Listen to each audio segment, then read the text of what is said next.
This is a book of poetry by Michael Leunig called Curley Verse, Selected Poems. Picked it up about 10 years ago and I quite enjoyed it. Not sure where I got it from or how I ended up with it, but over the years I've highlighted a number of poems, or just underlined, and I think they were the ones that stood out to me a little bit more, at least at the time anyway. So I thought I'd read a couple of them. Now I'm not sure whether they're still the ones that I prefer more than the others, but we'll just go with that for now. So let's see what I can find. First one's called True Happiness. True happiness. How may a man measure his own happiness? He must first go to his cupboard and take out all his neckties. Then he must lay them out on the ground, end to end. Then he must measure the length of this line of neckties. And that measurement, that distance, is exactly the same as his distance from true happiness. No sooner. No sooner do you arrive than it's time to leave. How beautiful it is, how glorious, yet it's nearly time to go. So you take it in, you take it in. And you take in a few small souvenirs, some leaves, lavender, rosemary, eucalyptus, a few small pebbles, a few small secrets.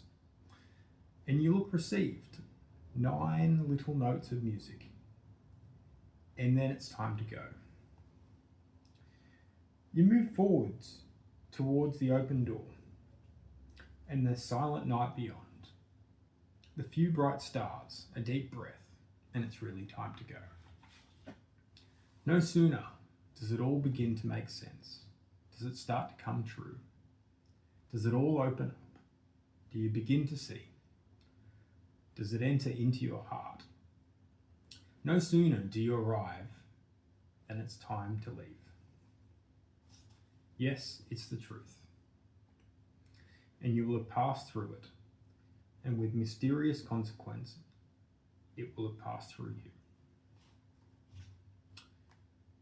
A dusty little swag. All my father left to me was a dusty little swag and a pair of tiny boots in a crumpled paper bag.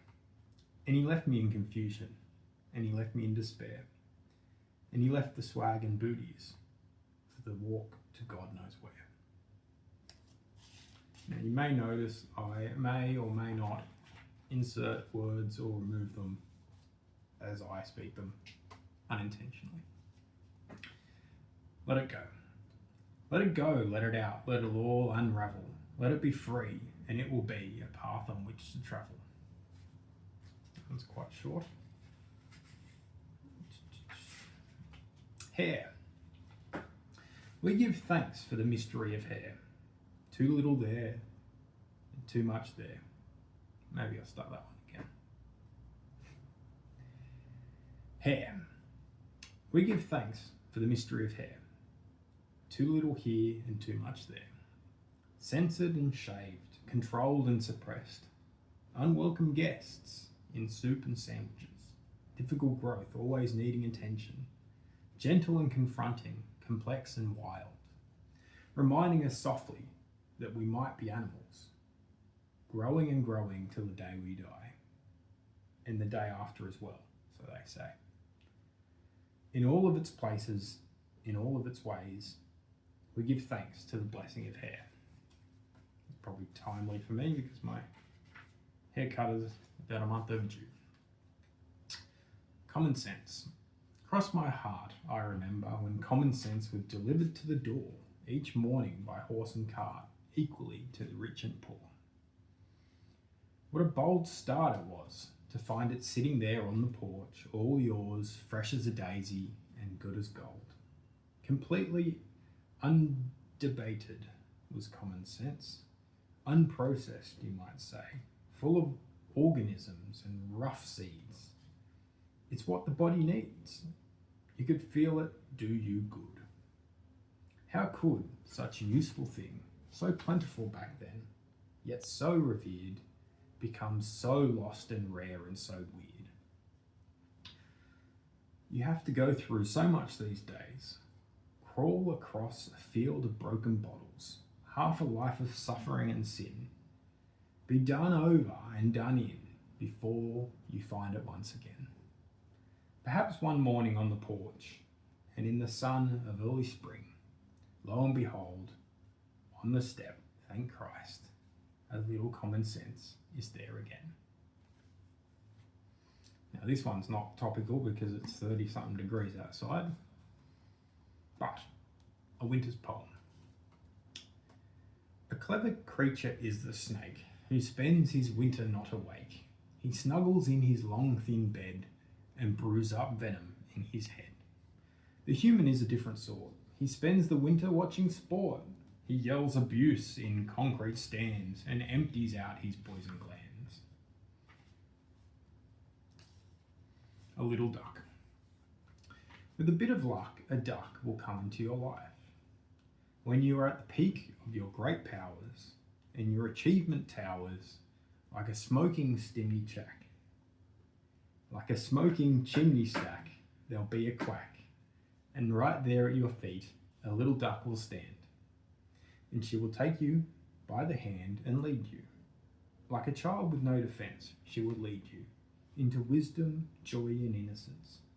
That little duck, I wish you luck. I get caught on a few of those words, unfortunately, but here's the practicing. Now this one I once knew, but I now no longer. It's Here I Am, in parentheses, manifesto.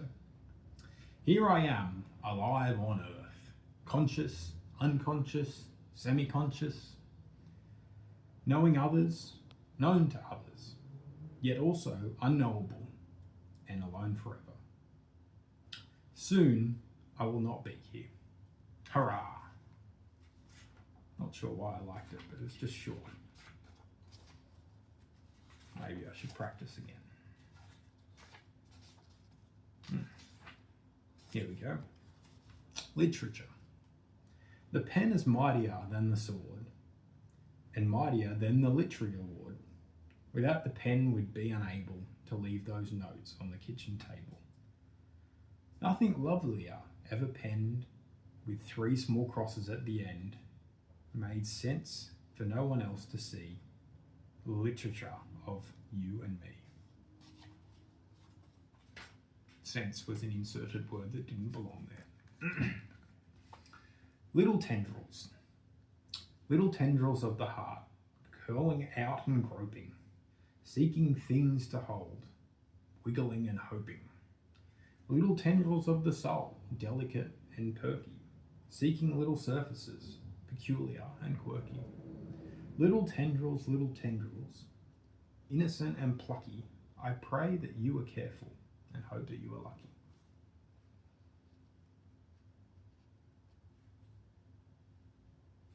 I'm going to read this one, even though it's not underlined. Scraps. Little scraps of peace and quiet, hope, conversations, handshakes, all in dribs and drabs. A few little crumbs of fun, a tiny flake of beauty, 1 teaspoon of enthusiasm, offcuts of each other. A skerrick of community, a bit of a kiss, a snippet of eye contact, a snippet of hospitality, a snippet of patience, a shred of honour, a wisp of good humour, a sample of compassion, leftovers, oddments, remnants of the glorious situation, a fragment of God. Not much really. Sorry, time's up. Love is born. Love is born with a dark and troubled face, when hope is dead, and in the unmost... Try that again. Love is born. Love is born with a dark and troubled face, when hope is dead, and in the most unlikely place. Love is born. Love is always born. Interested as to why I struggled twice there. The bottle. I met a man perched on a bottle, with a woman deep inside, rising slowly up towards him, floating on the tears he cried. Said he, it's only tears can save her, tears of sorrow, tears of pain. I'm going to have to feel a lot until I have her back again. All sniffling and snuffling, he said, it almost makes me laugh to think that if you weep enough, a man can buy his better half.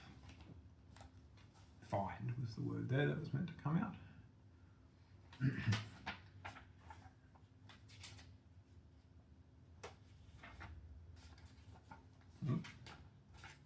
Obviously not liking these ones very much.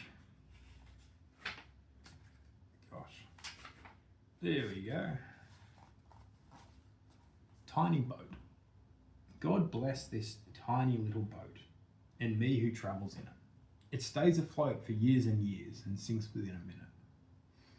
And so the soul in which we sail, unknown by years of thinking, is deeply felt and understood the minute that it's sinking. Moments of no consequence.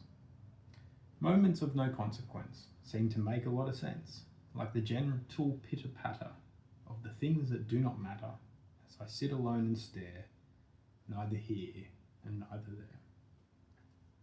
I feel like there should be more to that one.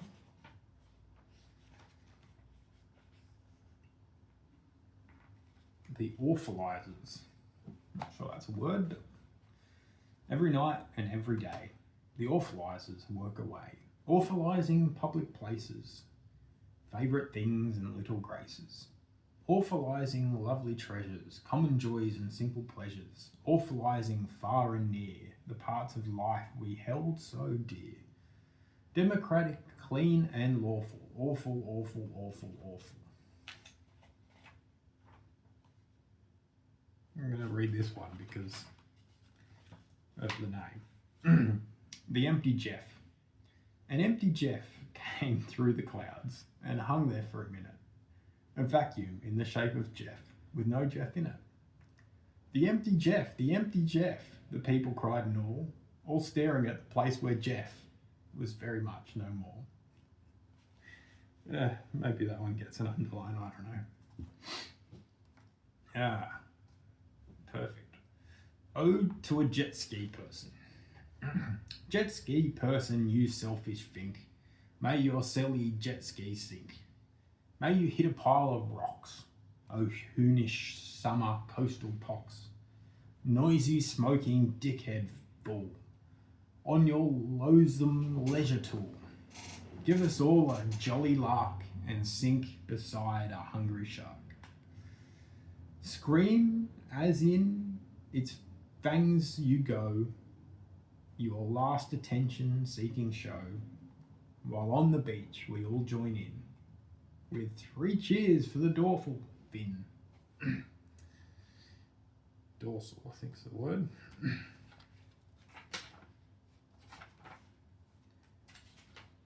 Yes, I don't particularly like some jet skiers. I'm sure there's some nice ones out there, but they're not ones I notice. The home for the appalled. They took him on a stretcher to the home for the appalled, where he lay down in a corner and he bawled and bawled and bawled. There's nothing wrong with me, he wailed when asked about his bawling. It's the world that needs attention. It's so utterly appalling. It's so utterly appalling, he sobbed and cried and bawled, and the chorus rose to join him at the home for the appalled.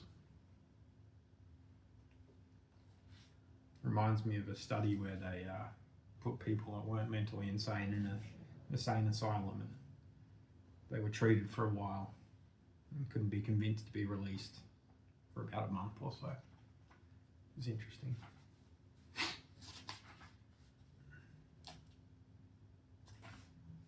The plot. He's lost the plot, they say, but it simply isn't true. You cannot lose the plot. It's stuck to you. Nor can it be chucked out or thrown in a pit. You can't just dump the plot, you're stuck to it. But you can soak the plot and loosen it with tears and slowly peel it back. It could take you years. And you can lose your face, and you can lose a lot, and feel blessed when they say, he's lost the plot. Doom and gloom. On the bus, the smell of doom hung heavily in the air. At the office, the smell of doom. In the coffee shop, everywhere he went, the unmistakable smell of doom. Even at home, at the dinner table, the all-pervasive, unescapable smell of doom. And in his bedroom too, the appalling, repulsive smell of doom and gloom. Then he noticed. It was stuck to the bottom of his shoe. He had trodden in it.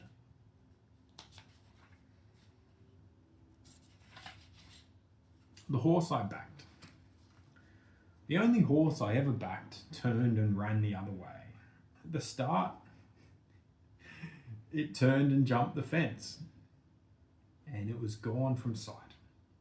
A week later, I saw it, high in the mountains, still going strong. It leapt a huge chasm and disappeared from sight. About a year later, I saw it, struggling through heavy seas, far from land, but looking good. I missed a very in there. Oh, and it still goes. Years passed, and then I saw it, galloping through a terrible fire. I saw it chased by mad dogs. And then I saw it in a green pasture. It was looking good. The horse I backed took a different course. I'm glad there was an extra half to that. The kitchen of give and take. First you must climb into the battered old saucepan of love, where you will marinate in the sauce of sex. Then you shall be covered with the wine of faith, the oils of compassion, and the salt of suffering and sin. Now you were tossed in the pan of chaos, and seared by the flame of truth. You were carved by the knife of compromise, and served with the spoon of duty. Onto the plate of acceptance, and garnished with herbs of humility. At this point, you may well say grace.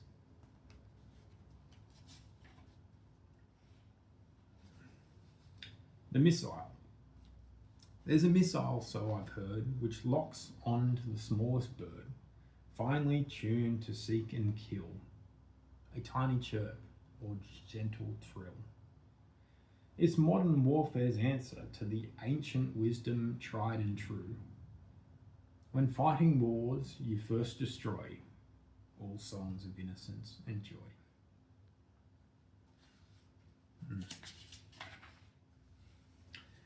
The poppy. The poppy pod is cut and seeps. The tiny child is crushed and weeps. The child is crushed and crushed again to make a special type of pain. The agony which cannot weep but tries to rock itself to sleep. The poppy's weeping does become a special kind of opium, when the child will pluck the flower, each the other to devour, asleep together in the wild, the poppy and the little child.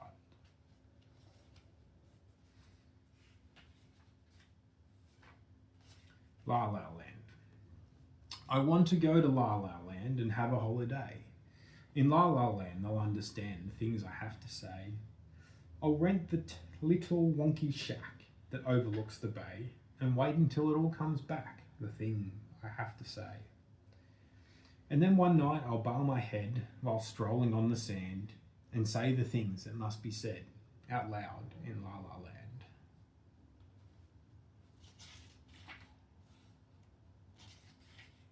A pie of life.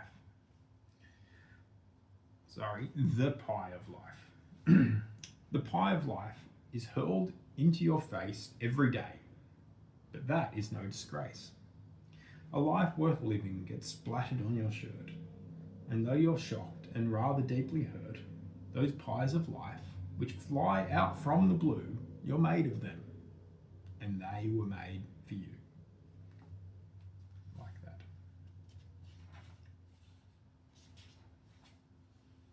When the heart is cut or When the heart is cut or cracked or broken, do not clutch it, let the wound lie open. Let the wind from the good sea blow in, to bathe the wound with salt and let it sing. Let a stray dog lick it, let a bird lean in the hole and sing a simple song like a tiny bell, and let it ring. Struggled a little bit there, but that's all right. Why do we do it? No one seems to know why we do it.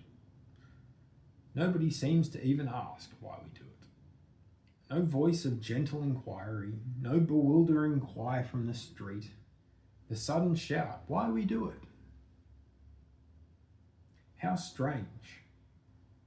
It's as if everybody knows precisely why we do it, and the reason is too obvious to mention, or perhaps too vile and shameful to acknowledge, or too silly.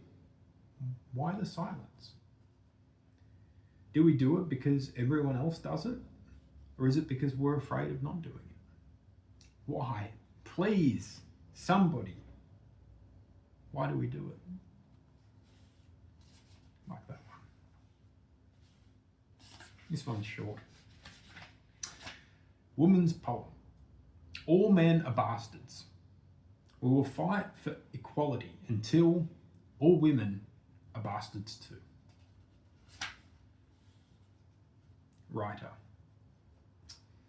Is there in this life a nook not described in some damn book, or in the heart of a little bird not yet captured by a word, or in the soul a tiny breath which hasn't been described to death, something lovelier and lighter than the craft of some damn writer? Rejoice. The people in your world, including you, they are your humble ration in this life. This flaky, ragtag, motley crew, your nasty husband, your silly wife. Your lovely wife, your darling husband too, your happy neighbour sobbing on all fours. Oh, the sweet and feeble things they do. You are theirs, alas, and they are yours. And you are yours as well, and you are you, and all that's left of you, your dwindling passion. Rejoice, rejoice, whatever else you do. Rejoice and nibble sweetly on your ration. A life. Anyone can get a life. Anyone can lose it. But who will dare to inhabit the thing and use it? A lived-in life will soon get loose and worn from use and feeling. Countless tiny scratches. The shine goes off. It's very unappealing. Dirt builds up, a load of mutt and grit. A part of you gets lost. A hope, a philosophy, or love that doesn't fit. Another broken sleep, a dream collapses. A quick repair is worth a try. A scrap of string from the soul. Perhaps a battered grin will fill the hole, or just a sigh. Flake and cracks. A major idea buckles badly. A makeshift support is put up quickly. A tired old joke could hide the dint, or be a wedge, or a patch, or a splint. Truly, sweetly, sadly. And yet it works and lives. It all still goes and forgives. It's a miracle. Worn in, bashed in, cried in. And the great thing, a lived-in life can be happily died in. I think that one's my pick so far. Happiness. Happiness is just a little thing. Humans mostly are too large for it. If you cannot feel the joy of spring, shrink yourself and maybe you'll fit in.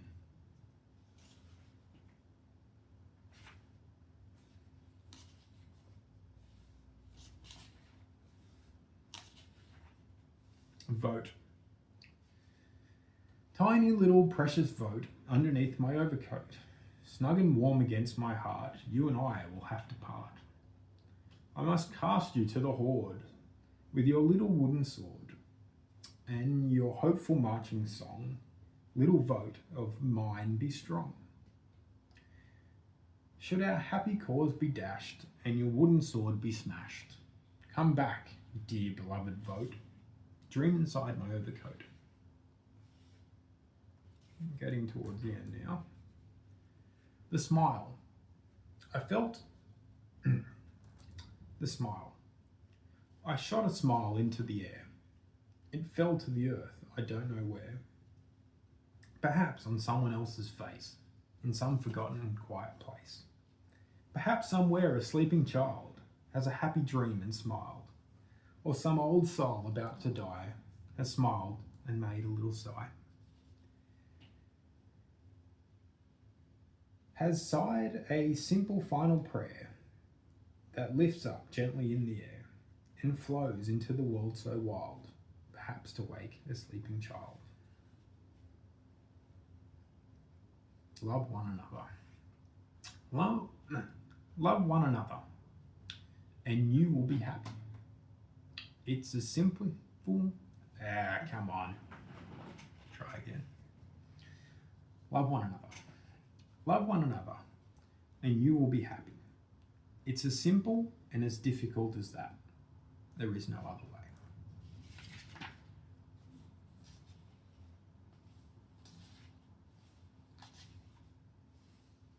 Presidents and Prime Ministers. Presidents and Prime Ministers are magnificent creatures. They're magnificent at making speeches, which tell us of our national glory, the stirring and redeeming story, that we are good and others are bad, that we are happy and others are sad. But having said these wondrous things, our leaders stand like queens and kings, so noble, truthful, just and wise, that tears of gladness fill our eyes, until upon election day we vote to have them flushed away.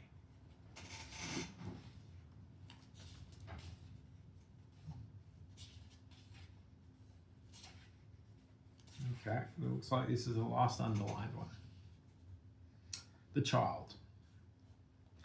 The human child at tender age is often placed into a cage where it is trained to join the cult of acting like a nice adult. The nice adult then goes all sad and starts to act a little mad until it turns completely wild and liberates its inner child. Childhood must be had when young, something like when spring is sprung. Let the birds and angels sing. Childhood is the time of spring. So that was my randomly underlined poems from Michael Leunig's Curley verse selected poems. Hope you enjoyed one or two, as I did.